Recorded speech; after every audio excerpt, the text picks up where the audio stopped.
A little over a month after the season finale, via the Hollywood trades, Disney have announced the Acolyte won't be renewed for a second season. Below the surface of consciousness are powerful emotions. Which means the show's leaving us with a ton of unanswered questions and even more unhappy fans. Don't tell me you'll miss me.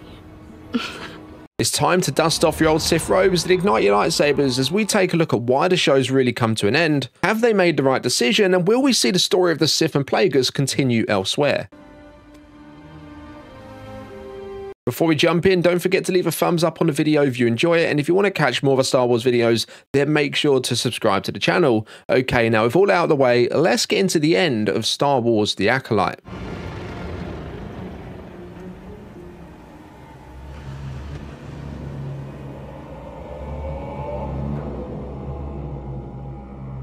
In what will now be the only season of The Acolyte, we were introduced to a whole load of new characters as the show took place around 100 years before the beginning of the prequel trilogy.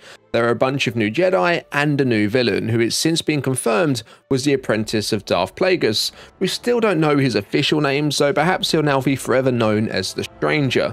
The show introduced the concept of the twins, Osha and May, being created via the use of the Force, with a coven of Force witches on the planet Brendok, creating them by harnessing the power of a virgins. I know for some of you out there I've just completely gone nerd, but essentially the Force Virgins is a concentration of Force energy in a location which can enhance a Force user's abilities. Anyways, to cut a long story short, it's heavily implied the technique used somewhere along the line plays a role in influencing Darth Plagueis himself.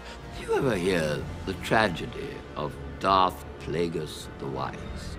To create life in a similar way, and it's his attempts at this which causes the Force itself to retaliate by creating Anakin Skywalker, the prophesized chosen one, to bring the Force back into balance. So really what we're seeing here was the very beginnings of the events that would bring forth the Skywalker saga. Now, along the way we saw the Jedi doing a few unsavory things, hinting at what they would one day become, which of course leads to their overall downfall, and we also had cameos from Darth Plagueis himself and Master Yoda. So the show itself certainly had some interesting elements. Was it perfect? No, and we're going to come on to that, but what it did offer us was our first live action look at the galaxy prior to the events of The Phantom Menace, which was also Lucasfilm's first live action adventure set within the High Republic era. An era they've been building up for many years in the form of novels, comics and animated shows. The Acolyte was marketed as a Sith-led story, again, something that had never been done before, and I would say the show could have focused more on the Sith, as it was still very Jedi-centric. However, from the season finale, it did look like that was the direction they were heading in with season 2. The show also left open the possibility of the prophecy of the Chosen One being fleshed out in the future as well, and there was also talk of introducing the younger Darth Sidious a bit further down the line, apprentice to Darth Plagueis, which is something Star Wars fans have been wanting to see for a long time. So there was a lot of potential with what's to come. But to really start off with where things began to go wrong for the show, we actually need to take it back to bizarrely before the show had even released, where the audience score was review bombed on sites like the Rotten Tomatoes amongst many others. And for anyone that's with any kind of pop culture space, you'd have been very lucky to not come across YouTubers and other content creators branding the show a disaster before they'd actually seen an episode, all in the name of gaining clicks and views. Negativity massively outperforms any other type of content, especially when it comes to movies and TV shows. Now, I don't want to give them all the credit for the show not being renewed because they don't have that type of sway, but with some of the videos out there gaining millions of views, that certainly would have been enough to put The Acolyte above Andor for many of the weeks it was released. I'm not saying if the online negativity wasn't there, The Acolyte would have achieved Mandalorian level success, but I think it would have fared slightly better. With the criticism of the show in full force and with it being review bombed before a single episode dropped, it found itself at a severe disadvantage compared to any other Star Wars show released on Disney+. And all of the negativity surrounding the show didn't quieten down over time, it only got worse. But let's put the unfortunate few aside, and we'll circle back to them in a moment, but let's talk about what the majority of fans thought about the show themselves, the ones that aren't in it for a paycheck.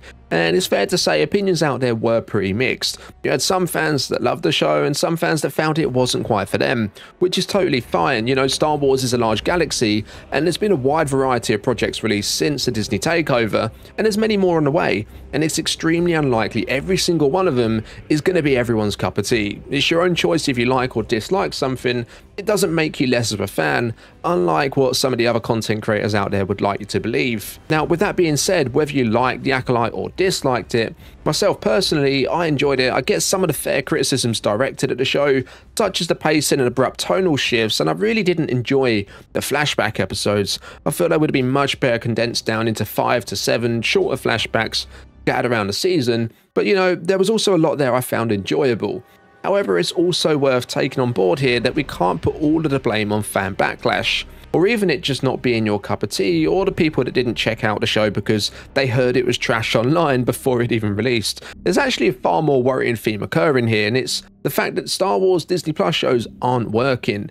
Now, The Mandalorian is an exception to that, but released Nielsen numbers on people checking out new Star Wars shows are declining with each passing project. And even when we look over to the Marvel side of the coin, they're having a rough time of it as well.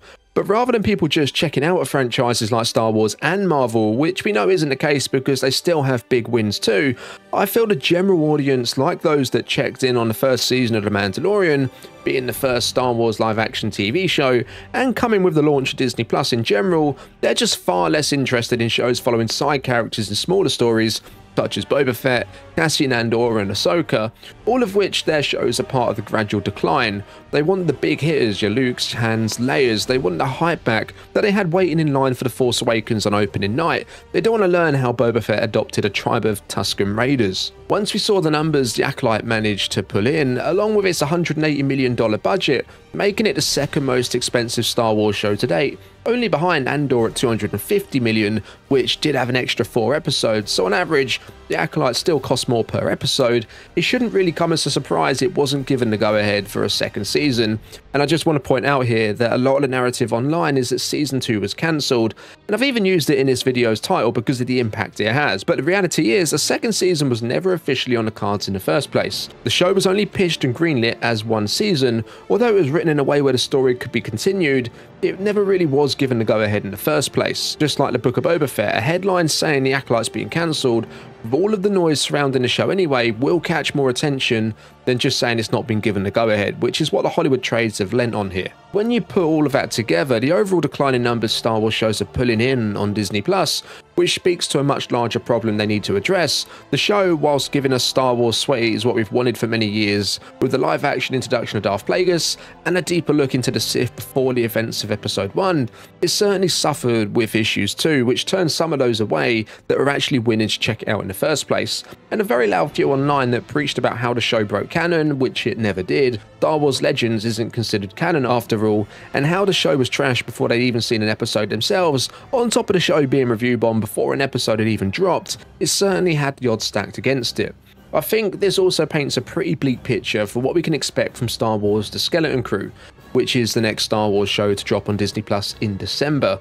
Whilst I think it could be quietly a pleasant surprise, and it has the potential to capture much more of the hardcore Star Wars fan base than the Acolyte did, and with positive word of mouth that could extend the show's reach even further, it's already fighting against the odds, and you can bet your bottom dollar the very loud content creators out there that rely on negativity and hate for clicks and views will be back in full force for it too, which certainly won't help the Skeleton Crew's cause or Andor Season 2's for that matter. So did they make the right call in not giving the Acolyte the go-ahead for Season 2? Well, from a business perspective, it's a no-brainer really. They've got the potential ceiling in mind of the level these shows can perform at from The Mandalorian, so that's the benchmark that's been set, and the Acolyte's numbers came in a long way under that, whilst it also costs much more to make. So from Disney and Lucasfilm's perspective, it'd be bad business to proceed with any more. Now, from a fan's perspective, which is us, it's frustrating because they were building out a very interesting story. Whether Season 1 resonated with you or not, it doesn't mean Season 2 wouldn't have. After all, so many shows actually started off with a poor first season and went on to be great. But also, the themes they were getting into with Plagueis, the Chosen One prophecy, and the Jedi at that time, which leads us into the version we see in the prequels. It's a shame we're no longer going to see that play out in live action, but who knows?